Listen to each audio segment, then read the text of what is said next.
रिश्ते बटे हुए हैं आपस में, किसी ने बच्चियां दे रखी हैं, किसी ने बच्चे ले रखे हैं, आपस में शादियां हुई हुई हैं हमारी। तो बचाना किसने था? इनका फर्ज बनता था बचाना उस समय।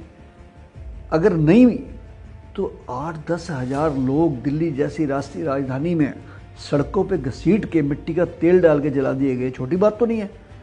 अब बड़ी मजेदार बात है कि 1984 और 2025 41 साल के सफर में आज तक न्याय नहीं मिला, और देश के अंदर कुत्तों को सुप्रीम कोर्ट से 10 दिन के अंदर न्याय मिल गया। मैं उसी पे, हाँ यही मैं कहना चाह रहा था, 10 दिन में कुत्तों को न्याय आप मिल जो ये गया। आंकड़ा बता रहे हो अब भी सुन के मतलब रोए खड़े हो जाते हैं। उस समय का मतलब क्या मंजर रहा होगा। आप मेरा अब भी सिरन दौड़ रही है जो मैंने आंखों से देखा कि हमारी कॉलोनी का एक बच्चा ट्यूशन पढ़ने जाता था मानसो पार्क में। मात्र 12-13 साल का बच्चा होगा, उसको क्या कसूर था, उसे क्या पता था।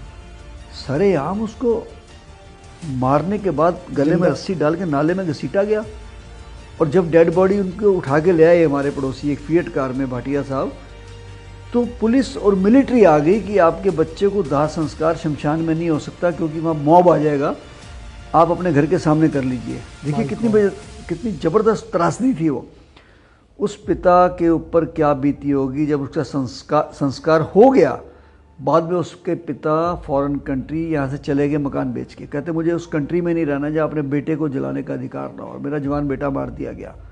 मैं यही बात पूछना चाहता हूँ समाज से कि जिनको बचाना चाहिए था वो घरों के अंदर क्यों बैठे रहे, उस समय रक्षक क्यों नहीं बने वो, जिनकी रक्षा करते हुए गुरु तेग बहादुर साहब की शहादत होगी, गुरु गोविंद सिंह साहब ने पूरा वंश वार दिया अपना।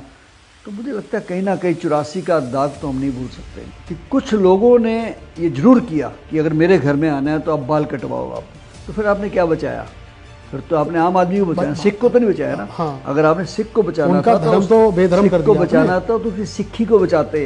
ये सिक्खी नहीं है, ये ताज है गुरु गोविंद सिंह जी ने दिया था।